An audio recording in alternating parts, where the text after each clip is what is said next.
What's up, world? Welcome to the Positive Truth, uplifting, positive news for a more progressive society. Tim, what are we trying to bring? Here's the positive truth. We're trying to bring awareness, empowerment, inspiration, optimism, and understanding to communities everywhere. We have a special episode today. Super producer JoJo and on the Flash Tim are going to talk about being a parent. But before we get to that, make sure to like, share, and subscribe. Follow us on all our social media platforms. We post positive things all the time. Leave us a review. Support the podcast. We're supporting positivity. But Yeah, man, we're here. Let's talk about being a dad. So we obviously know there's a lot of people out there that think that if you're, brown, your dad's not in the picture. And I mean, that may have been, it for me, but I definitely see a lot of minority fathers in the world. So me as a new father. So time out. Let's start there. Okay, let's do that. Why don't you both talk about your father growing up? Go, Tim. It's gonna be a while. Where should I start? I was raised by my mom, single mom. Got a twin sister. I have two older brothers. One was like 16 whenever I was born. Myself and my sister were born. The other one was 12. So they were basically moved out by the time. Well, you're a twin? Yeah, you didn't know that? No. Dude, I told you multiple times. No, you didn't. We have told you this before. That's not See true. what I mean? So I yeah. didn't know that. So yeah, man. You're now my favorite person on this podcast. If you meet my sister, Sorry, us bro. together. You got a twin? No. No, sorry, you out, bro. Peace. It was just my mom, man. I had a real strong mom, no father around. Father figures were any dad that was around, pay attention to them, see what they were doing, type of thing. I mean, it wasn't anything too major. It didn't really make that big of a impact in my life, like growing up or anything, where I was like, oh, I need my dad. I mean, I had my, angry stage that I had to figure out, but my mom was there. I had my sister. When was your angry stage? Man, high school, dude. High school was tough. I was hormonal. I thought I was a man. I started working, so I really thought I was a man. Like, Nothing like that $5.25 an hour back then. man, it was $5, and then when I got that 25-cent raise, I thought I was balling, man. Like, yo, I'm getting extra I pay the $30 bills a around check. here. Man. But yeah, man, no dad. I saw single mom, nothing too crazy. JoJo, what was your fatherhood experience growing up? So my dad was awarded custody of me by the state of California when I was 7, and brought me here to meet my paternal family. But my dad, from when I was 7 till about maybe the age of 12 or 13, was a single dad, and he did his best. My dad's the father of 4 children. I was the only one that he raised, and he was still fairly. He had a troubled childhood, like teenage years into his 20s. So he got me right when he was, in his early 30s, and didn't have the slightest clue on how to be a dad or anything. Kind of felt that in his life, he missed out on a lot of, his youth. He just got kind of thrust into this fatherhood thing. So, for a long time, it was just me and him. And luckily for the both of us, we have a fairly large family. Like my grandmother, my grandparents had 9 kids, and out of those 9 kids, there's like 40 some odd grandkids and 50 some odd great grandkids, and so we were a really big and somewhat close family. And so I've always had a lot of family family members that I could that helped my dad raise me. I have an aunt, Nisi, who passed away a couple years ago, but I called her mom growing up because I stayed with her most and stayed with my grandma a lot. So, but my dad was, he was generally around. I think a lot of times he knew when his responsibility was getting the best of him, and so he kind of let me go stay with my aunt for a while, let me go stay with my grandma for a while, and he did the best he could, and as being a dad. But yeah, he was around. I was definitely not sans my father, so that stereotype didn't play into my life at all. So that's really why we're doing this, because there needs to be a conversation in America about the struggles of being a parent, being a father. And you all are going to do that here. So now you're fathers. Let's just say not the best situation. Mm-hmm. What was your fears before becoming a father versus your fears now? Man, I honestly did not know if I was going to be able to change her diaper, take care of her the right way. Am I gonna burp her right? Like, I didn't know what to do. Like, I've been around babies. I have plenty of nieces and nephews, but it was always that, like, I'll hold you for a minute, give you right back whenever they were too small. And then when they got old enough to play, like, all right, let's do this. You can use the restroom and wash your hands yourself. You know what I mean? So that was definitely my biggest fear. But after she was born, she got taken away from us immediately. She got to go to the NICU, and that was a terrifying experience. It kind of brought everything into perspective. Things that I was scared of, like a diaper change, I thought was ridiculous. It's no longer a fear at all. I can take care of my daughter completely, like by myself. It's my little baby. But now my biggest fear is just failing her. I don't want to be a bad example to her. I don't want to scar her for life and anything. I really just want to be that. Just want to be a good role model to her. If she needs me, I'm here type of person. I just realized we haven't. JoJo, say how many kids you have and how old they are. Oh, I have 2 children.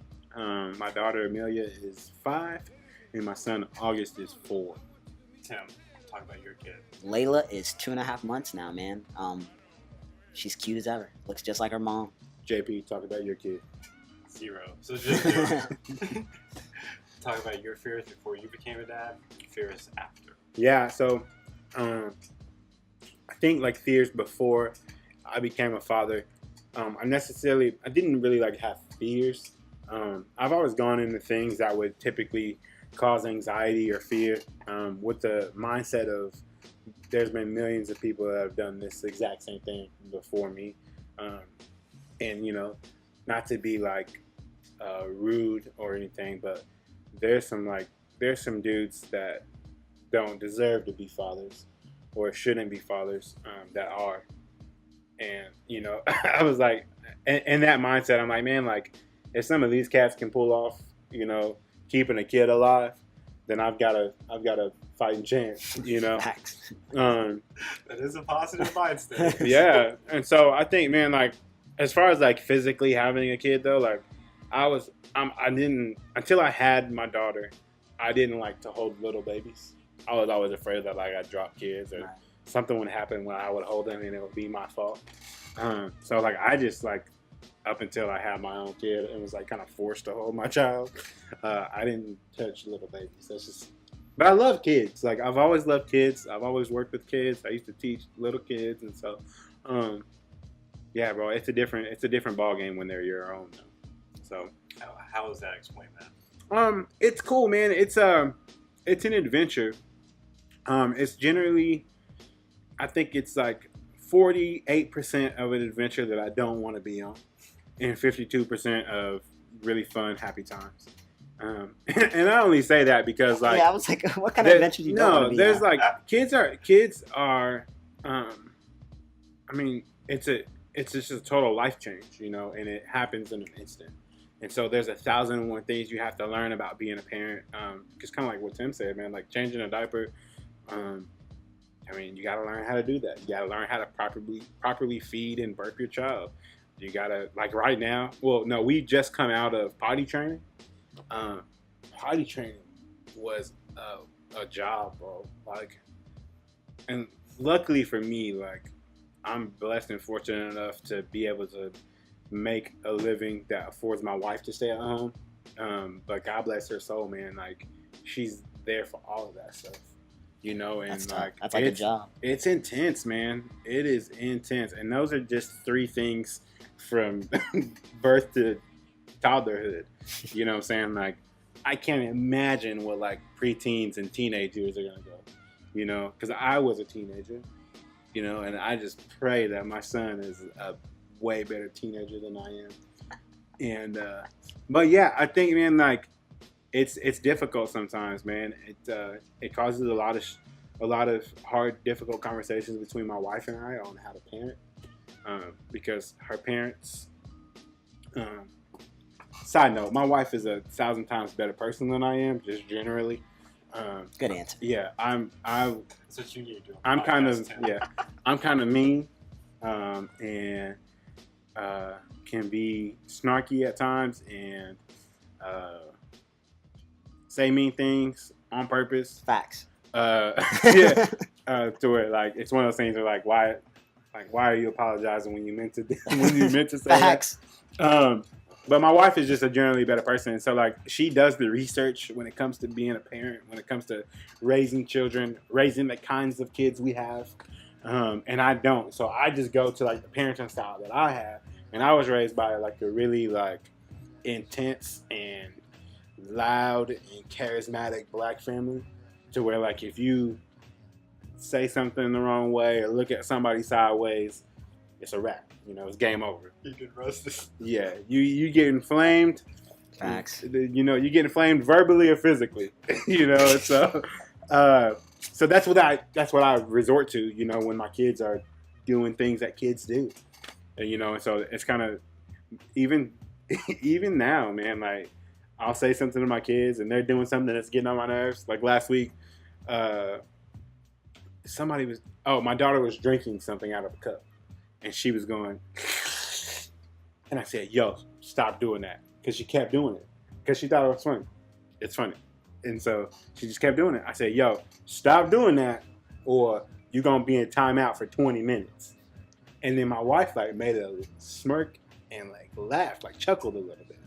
And my kids started laughing. I said, look, y'all going to let y'all mama get you in trouble. Don't do that. And so my wife said, yeah, bro, that's illogical. You're going to put them in timeout for 20 minutes for making a noise. And so we just had, like, this hard conversation that led into other. So we were just, like, mad at each other for, like, an hour over somebody making a slurping noise out of a cup. And so it's things like that find their way into that 48% of that adventure that I don't want to do. I hear that. Dang, that was an intense answer for that question, by the way. Man, But that leads to other questions. So I think this hasn't been said yet, but you both have support systems. Mm-hmm. Absolutely. Having a kid without a support system is just unbelievable. Like if you're barely hanging on financially and you don't have a support system, it's basically impossible to be a parent. Yeah. Or a great parent, let's put it like that. Mm-hmm. Even if you have the finances, like, without that support system, emotionally, you're gonna fall apart. Like, it's tough. Like, it's me and Edna at home, and it's tough. Like, without her parents, without my mom, without my sister, without, you know, just family around, period. Like, I don't think we would have been able to make it. Like, it was so hard. The transition was, again, like you said it before, it's an instant. It goes from, like, carefree, you don't have any responsibilities, to, like, yo, you have a responsibility, it's right here in front of you. Yeah. Edna will tell you, my life changed when I found out I got pregnant. Your life changed when she was born. That's what she would tell me all the time. And I'm like, you're That makes absolutely sense. right. Yeah. I mean, she had to change her diet, had to make sure, you know, she was putting her first. Mm-hmm. And for us as men, even though we're like, we have a baby on our way, you know, we're trying to save money or whatever we're trying to do, But that's not completely true, because that room, so Tim has a room in his house that before Layla was just a room, which is where it's just like, oh yeah, I'm gonna do this, or maybe this, or maybe this, or maybe this, basically, yeah, or maybe this in like 5 years. Then Layla came, and this room looks like if you take a picture of it, it's like, oh, Tim's living in a mansion. No, this dude's living on the south side of Oklahoma City. You're not living in a mansion. I put some work in, man. I've never done anything like that in my life. I used YouTube, DIY videos help. So it made you a better person. Absolutely, man. My daughter, man, I'm gonna be the greatest dad in the world. Like, I'm too competitive. I'm using all this competitiveness, and, like, I want to make sure whenever she, like, tells somebody, or if one of those days she gives me those cards, greatest dad in the world, like every kid gives their father, like, I'm gonna make sure I earn that. You know what I mean? I'm not gonna be just that dad that is around and says he's a father. I'm putting all my effort into it. Her dreams, whatever she wants, I'm going to do my best to try to provide for her. And at the same time, you know, teach good character and all that good stuff. And, you know, we got great wives in all reality. Let's be real. Like, I know for a fact I wouldn't be where I'm at today without her. I know JoJo would think the same thing. Yeah. Support system and having each other, it means everything, man. Mm-hmm. And that's the thing with, like, being a parent. Like, as one, not a parent, not going to be a parent anytime soon. If you're listening, Mom. So I would just be, like, terrified of just, like, everything. Because, like you said, it's a whole different lifestyle switch. Like, so you have 2 kids. You can't be spontaneous, can you? Oh. Like in what aspect? Like, let's just watch a movie at 9:30. No, not with my wife. Yeah, because there's childcare that has to, and my kids don't go to the movies. And then everything you say and do is influencing them. Yeah, absolutely. Absolutely. Yeah. Like it's a huge Yeah, burden. I- I think y'all are like laughing off. Well, Like as someone that's not a parent, like I was like the idea that you could say something wrong and then them remember that for the rest of their lives, or them not want to talk to you about it. I think it's different though, because you have to like you know that, and so that's going to be your guiding light as you continue to raise these humans. It's like, oh yeah, I always am reminding myself that anything that I can say could alter the course of their future. And so I think that what you're saying is very much so a pre-child fear. But once you're like in it, it's not any, because I think it's not anything to be worried about. I think that the general idea of parenthood is to always be a better parent than you had, and to do whatever you need to do.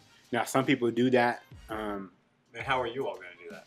My wife she's the teacher in my house. So like, it's trial and error in my house. I mean, I think being the guys that we are, in all reality, like my wife, that's what she does. She's doing student teaching right now. Mm-hmm.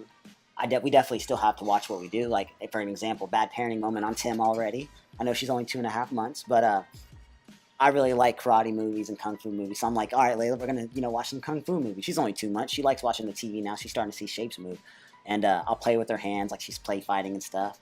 But now every time, whenever it's like time to put her down to sleep or something, she'll want to talk and she'll start making all those random noises, and it's the cutest thing ever. But then she'll also want to play fight. So it's both arms, or somebody holds her, she'll grunt and hits like every time. She'll stick her arm straight up and it punches whoever she's holding in the face. So and they'll hold her and she hits and then the chin or the eye a couple times, and she's like, why does she keep doing this? And I finally came to the conclusion, we're watching this kung fu movie and she's laughing and I'm like, oh crap, like she's only 2.5 months and she's doing this already. Of course, Edna's angry with me, like, yo, you gotta quit teaching my daughter this crap. Like, really frustrated. So Side note, Edna, that could lead to millions and millions of dollars. I'm trying to tell her. When your daughter's fighting in the UFC. Come on. I tried to tell Edna, I'm like, yo, ain't nobody gonna mess with our daughter. She's like, she's gonna be tall, don't worry about it. But their kids are sponges, man. So no matter what you do, even you think it's funny at a young age or something, they're gonna continue doing it. And yeah. I feel like that pre-fear, once the child's born, that's one of the things that changes with you. Like, you automatically go from, oh, I'm scared, I don't know if I'm gonna be able to change her diaper, to, all right, I gotta make sure she's good. Yeah. Everything else, like, for me, like, my vision was like way out here, and it kind of closed a little bit. It was like, none of this other crap matters. This is the only thing that matters, her path. Like, and I'm going with it from there. Some people aren't ready for that, though. Oh, nobody is. Nobody is, and then it just happens. Yeah, I think so. I mean, some people ain't ready for kids, period. I think, man, like I said, it's a lifelong learning curve. Agreed. I think too, man, it's like it kind of speaks to, having the blessing that Tim and I have is that, our kids will have 2 parents. You know what I'm saying? And so, like, it's a different thing, because so I can say or do something, and my wife can come in on the back end and clean that up and say, yeah, y'all daddy's crazy. Don't do that. Don't say that. I swear, I say curse words a lot. I don't say them a lot. I use them often, though. And, like, I slip up and use them around my kids sometimes. And, my son is running around the house saying the F word, and everybody thinks it's hilarious. I personally think it's the funniest thing I've ever heard in my life. My wife, furious.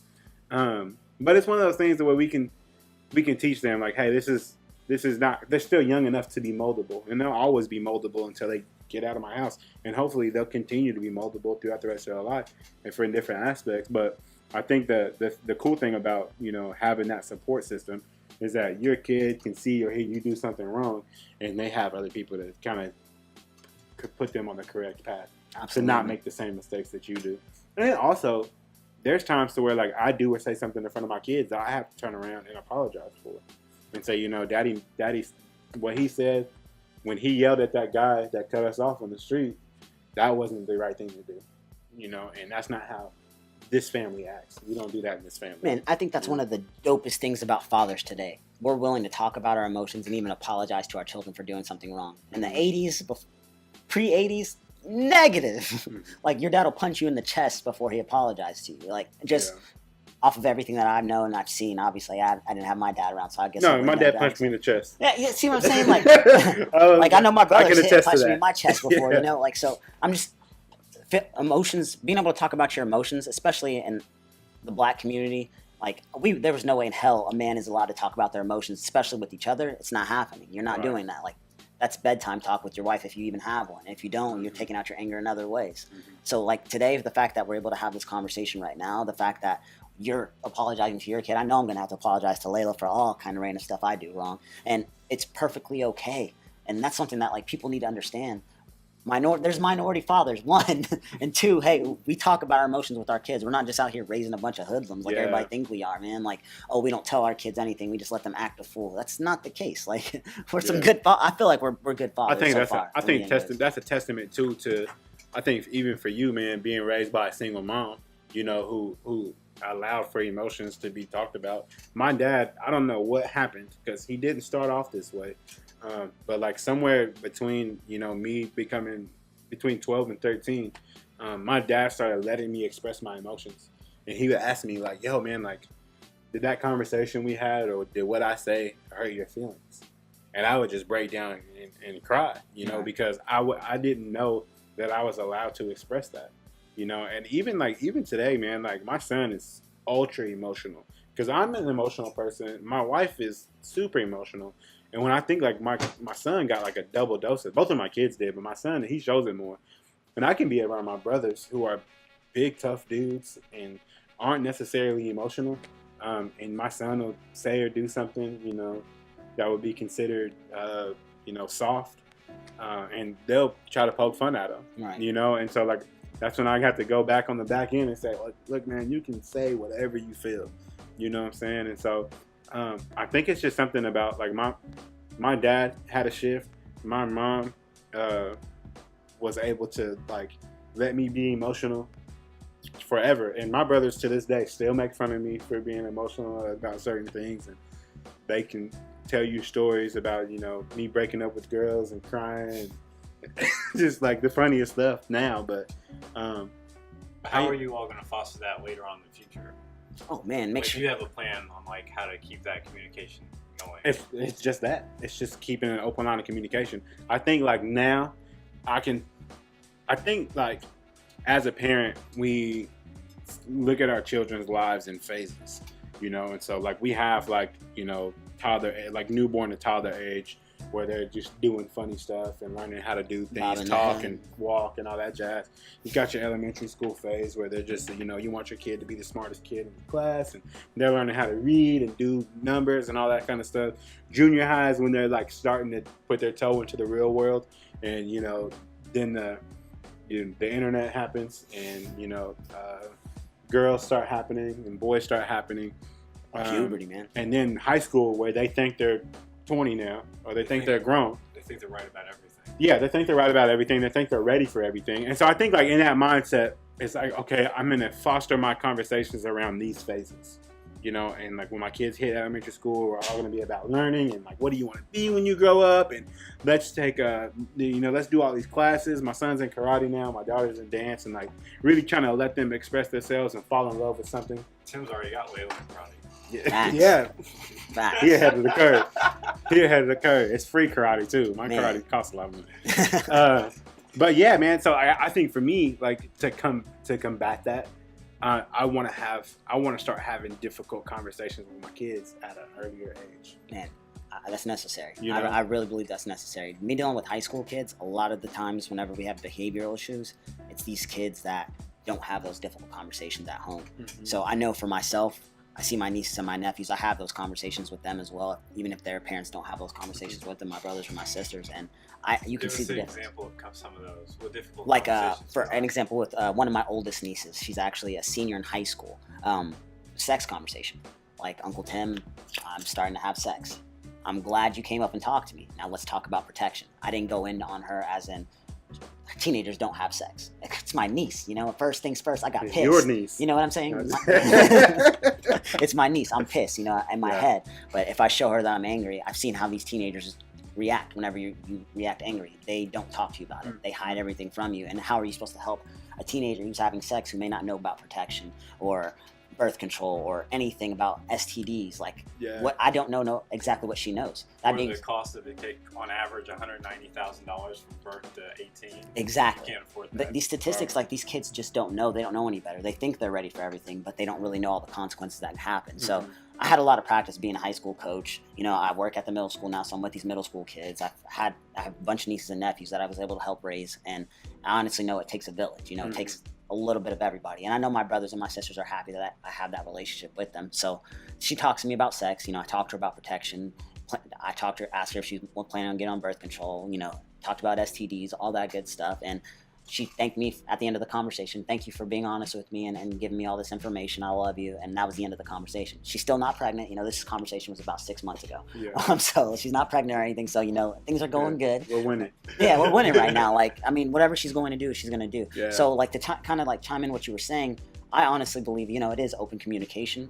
You got to have kind of a difficult conversation, but you also have to hold your emotions back as that dad, as a father. You can't go in on them and be that dad sometimes. Sometimes you just have to listen and let them express themselves and try to point them in the right direction. Let them be the young adults that they're becoming. If there's anything we've learned on this podcast, it's that listening can help a lot. Man. That's true. That's true. Man. I think for me too, man, it's like the conversations that I'm starting to have with my kids is like trying to show my son how to treat women. I think, like, for me, man, like, to be completely transparent, my dad was a terrible model on how to treat women. And so, like, luckily I had my aunt, you know, who I considered to be my mom, who, you know, kind of helped me along the way. I had a brother who got married when I was still in high school, and so I was able to watch him, you know, show love and affection and appreciation for his wife. Which was great. And I will say, man, like, my teenage years and my early 20s, I was a terrible person when it came to women, you know. But like, I want to show my son, like, you know, when it comes to him and his sister fighting, which is inevitable. You know, we have a saying in our house that when somebody says something, you know, rude to somebody or hurt somebody physically, we just say, like, that's not how we love each other. You know, and so, like, we make them hug and all that jazz. But, like, I tell my son, like you're gonna be a big dude. You know, you're gonna be strong, and, you know, by God's grace, you'll be taller than I am. But, like, you're gonna at some point need to protect your big sister. You know, and not only your big sister, but all of the women in your life, all of the girls that are in your life. And so, like, just teaching him how to be a respectable man in today's society, which is rare, you know. And even, like, with my daughter, like, thinking about just statistically showing, like, 1 in 3 women in their lifetime have been sexually abused. Like, I want to be able to have that conversation with her, not only to, like, let her know that, like, one, like, if anybody talks to you or handles you inappropriately, like, you need to, one, get out of that situation, but two, like, if something happens to you, you can come and talk about it, and you don't have to be ashamed, because whatever happened to you, like, it's not your fault, and we want to, you know, seek justice for you in whatever way we can. And so, like, kind of just thinking about those kind of hard conversations, having them as early as possible, you know, to where my kids will understand, is kind of like the idea, instead of just waiting late in life. I like it. I like that answer, man. Pretty incredible. So, another question. So, us being fathers, were there, like, any TV fathers that you watched? Uncle Phil. Like Uncle Phil, of course. Like, I remember Carl Winslow from Family Matters. Even Danny Tanner from Full House, man. Like, I remember all these dads. Uncle Jesse. Like, these were father figures in my life. This is the stereotype. Brown people getting raised by awful culture making the society worse. Mm-hmm. Even though, like, that's not true. Like, we're Again, not raised by Jay-Z. Absolutely not. Right. That's the thing, though. Like, for some of us, that was really the father. But at the end of the day, there was a lot of people that actually had fathers. You know what I mean? Like, for me, I learned from other people's mistakes. So I'm looking at all my older siblings and looking at the mistakes that they've made. Right. Looking at my mom's mistakes. Looking at, you know, even on TV shows, the mistakes that they're making. Bring it into my own life so I don't repeat it, because I already know what's going to end up happening. Oh, Yeah. Hey, if I go ahead and break into these houses at the same time when, you know, a bunch of my friends were doing it when I was younger, I would have went to jail. I saw that on, Family Matters, so, like, I'm not going to do that. Those were those type of fathers. They were good representations for myself, or somebody that was raised by a single mother. And now as a father today, I mean, I don't necessarily have to make my daughter watch TV shows to understand, how to be a good woman one day. But I'm just going to make sure I have consistency with her when it comes to open conversation and uncomfortable conversations. I think it's super necessary. What goals do you all have personally that you think will be an inspiration for your kids in the future? Man, I want to whenever she's old enough to understand, I want to let her know what my personal goals are in life. Like, at that time, they may change, and let her know that, this is what I want to do, and I want to achieve it. I want to make sure that's one of the things I'm leading by example, that I'm trying to achieve a goal that I set. My dream to qualify for the Olympic trials. I want her to see me getting up at 5:30, 4 o'clock in the morning to go work out and run and being consistent with it. I want to make sure I'm a good example for her. That's definitely like a big goal for myself. Yeah, I think for me, is I just want to be present, with my kids. It's really easy for me. Like, I do a lot of things. You all know this. Like, I'm here.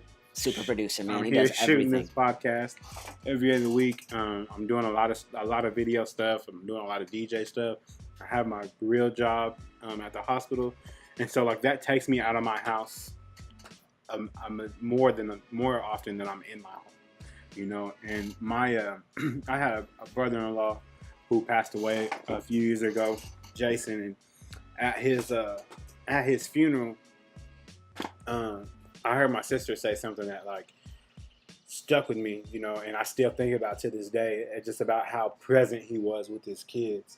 He would get home from working, 12 and 14, 15-hour shifts and be dog tired, but would give his children, individually time to spend with him, as if he, had just been there all day.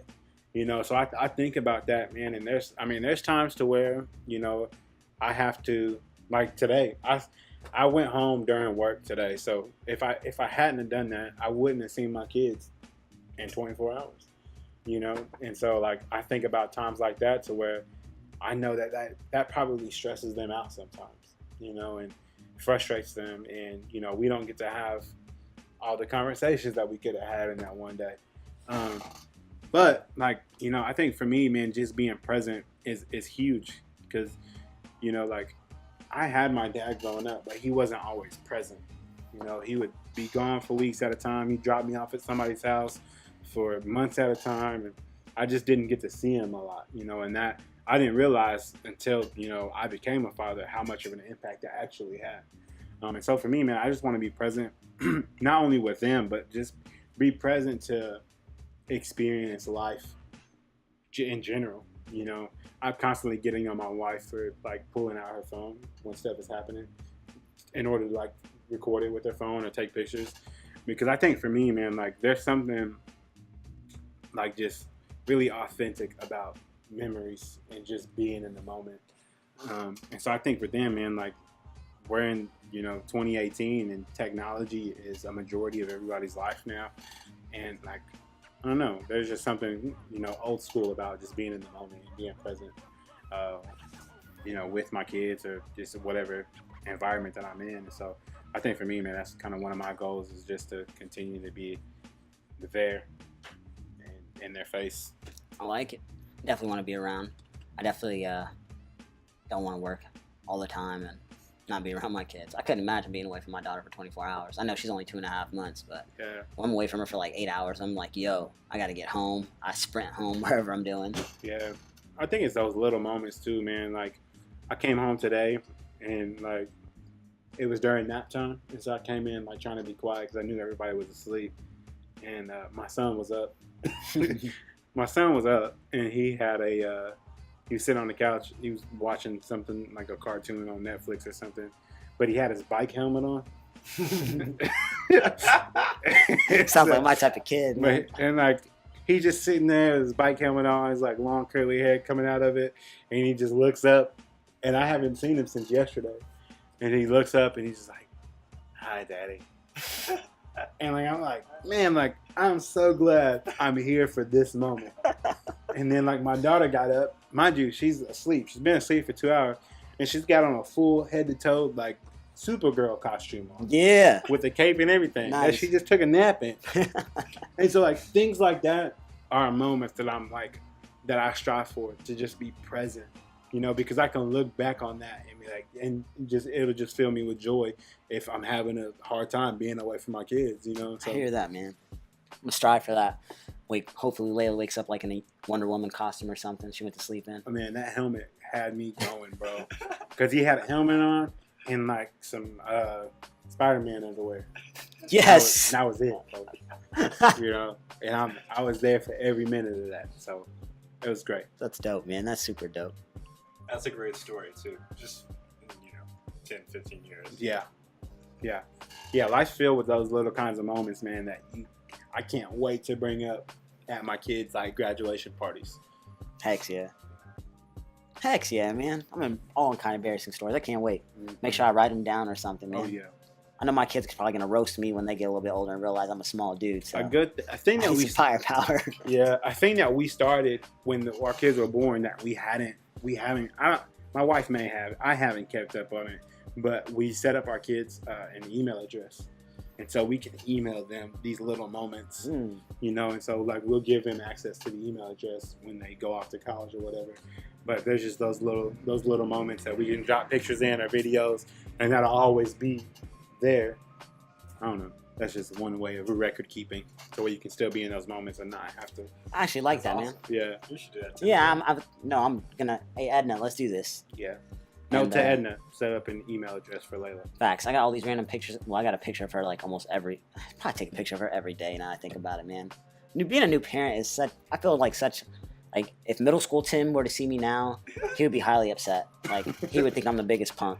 You a sellout, bro. Yeah, dude. I'm a sucker dad, man. I'm like, she can fake cry and I'll pick her I up. do Like, remember you, a good 7, 8 years ago, talking about you hated kids, like newborn parents always posting pictures on their Facebook of their kids every day. Man, I'm that dude. Like one of my Now friends. you're just like, yo, like you better. It's okay, follow. man. It's all It's good. okay. I feel like such a proud dad. You Like, guys are blessed to have like a beautiful child. man, Some people aren't as blessed, and those are the people that I don't want to see posting pictures of their kids every day. JoJo, just get that out of yourself. Come on, man. Positivity. What Bro, was that? we're positive, but we're also realistic. This is why JoJo is behind the camera most of the time. Don't let me talk no more. This will be the first and last time you guys see me here. is lightning, It's been real, guys. is lightning coming out of my hands, JoJo? Lightning. So yeah, I think we should do this yearly. So yes, we'll bring JoJo back as long as he promises not to make fun of anyone's newborn kid. I didn't say anybody specifically. Y'all know some of y'all's children is touched though. Not you guys. Not our viewers and our listeners. You guys have the most beautiful children. There's, Everyone's not listening. And everybody that's just listening to the audio version of this, I just gave a big smile and a wink. lightning is And coming out of lightning my came out. hands. Lightning came out of Tim's hands just right now. That's great. Anyways, Take that, world. So we're gonna do this yearly. We're gonna talk about experience, growing. It's gonna be awesome. Back to school. We can talk about all that good stuff next year. yeah, bro, my kids are homeschooled though, so Oh well. it's back to the kitchen table. Yeah. Your wife really is just. She's super mom, man. She's a G, bro. Like, we should do a podcast just about our wives. We should, man. Let's be real, because I wouldn't be. Don't look at me. Yeah, Don't look at me. So yeah, I'm not getting married anytime soon. Just letting you know. You heard it here first, folks. 2 more years. Facts. 20 20 more years. Okay, so last thing, advice you two would give to someone that's about to be a parent, or just parenting advice in general. Breathe.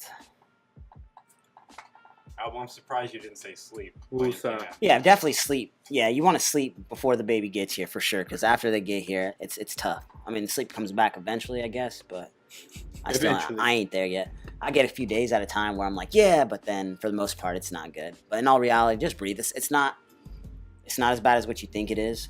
I definitely meditate a lot more now, by the way. Me and Edna both. But yeah, you definitely got to breathe. You got to kind of realize like this little person is depending on you, so your stress can rub onto your child. So let's take a step back sometimes, breathe, and do what you need to do. You guys got this. That's what I would tell them. Yeah, I think for me, man, I would say if you are young, maybe like newly married, or whatever your relationship status is, man, don't feel the need to like rush into having kids. I think, man, like being Oklahomans and Midwesterners, like we just have kind of like this urge to start families really young, and I don't think anybody like necessarily thinks about that. But I don't know, man. How long have you and Edna been married? 2 years. 2 years. So How long have you all been together? 5, 6, 7 years. You waited a long time, bro. Yeah, 5 years. Waited like 5 years.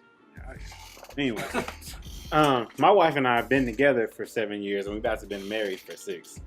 But we had kids early, and like the idea is like the first 5 years of your marriage or your relationship are ultra difficult as it is. Facts. You know what I'm saying? And so like adding kids to that mix is like the perfect, like, you know, the perfect companion for, you know, disappointment and disaster and frustrations and fights and all that stuff, man. So I think, man, like I've got a couple of friends, Josh and Angela, who are my age. They've been married for a couple of years, and they like have decided like, hey, like let's wait on the kids thing and like just do life together for a while. And like they're doing really cool stuff, like together and separately, and they can have parties anytime they want to. They can go anywhere anytime they want to. I mean, they do have like a dog, you know, which is like a kid to them. Shout out to Daisy. I know you watching. What up, girl? Woof woof, you know what it is. But yeah, man, like they're doing like really cool things, and they consciously have decided to wait on kids. You know what I'm saying? So, like, in a sense, I'm envious of that. You know what I'm saying? Because like the last night they had a party for Angela's birthday. Happy birthday, Angela! They had a party, and like I had to, well, my wife had to, like, we had to work out childcare, you know, so we can go to this party. And it was like, man, like I wish sometimes that I didn't have to do that, you know. And so Give it 6 more years, they can watch themselves. yeah, that's true. That's true. I mean, but in the meantime and in between time, you hiring the babysitters. You know what I'm saying? But yeah, man, just don't rush into it, man. And if by some stroke of, you know, luck, the Lord blesses you with the kid before you're ready, just make sure, man, you got people around you that love and support you, man. It just kind of goes back to that support system. I mean, it's necessary, man.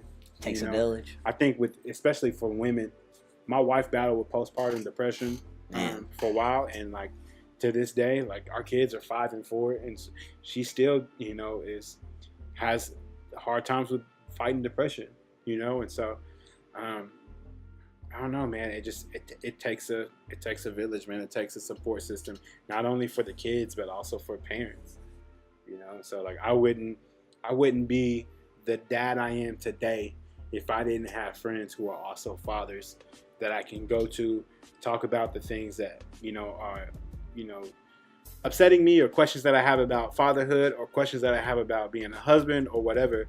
I wouldn't be in the position that I am now if I didn't have dudes around me that have been in my shoes, that I can bounce questions off of, you know, and bounce frustrations off of. Dudes that can tell me that I need to chill. Dudes that can tell me that I need to, I was going to say put my foot down, but there's none of that happening in my home. So, I love you, baby. I mean, that's good advice in general. We all need support systems in everything we do, and we all need more listening. That's true. Listening. In everything we do. And Listening. I feel like having a kid kind of makes you forget you need to use all that everywhere else in life, but it betters that character. Yeah. It definitely does. Because you're absolutely right. We need to listen everywhere we go. That's how you become a better friend, better coworker, etc. Right. And becoming a father kind of hits you home. It's like, this is you. Mm-hmm. And it's like, I don't know about whenever I have a son, I hear, you know, girls are daddy's girls, but man, having this little girl in my life now, I'm definitely not the same man I was, you know, 2.5 months before she got here. Like, things have just changed. Yeah. That's true. That's what's up, JoJo. Tim likes to ask about quotes. So I'm gonna do No, you don't say. Oh, I'm interesting. not the dude that puts all the quotes on the screen every time. And the name when we have it. Sometimes. You Yeah, know, sometimes. Sometimes it's anonymous. facts. So JoJo, what's your favorite quote? My favorite quote is by Maya Angelou. It says, people will forget what you've said to them. People will forget the things that you've done, but they will never forget how you made them feel. And so that's just about, being present and being in the moment and, leaving situations better than you found. That works well with talking about parenting too. Facts. Yep. We'll be back soon with more positive news. Appreciate you coming on. Thank you for having me. Absolutely. Glad to be here. On that note, stay positive. We're out. Yeah. Yeah. Lightning. And we're gone. Wakanda. Forever. Oh, we still got lightning? Wu-Tang. Wu-Tang forever. I want to be a superhero.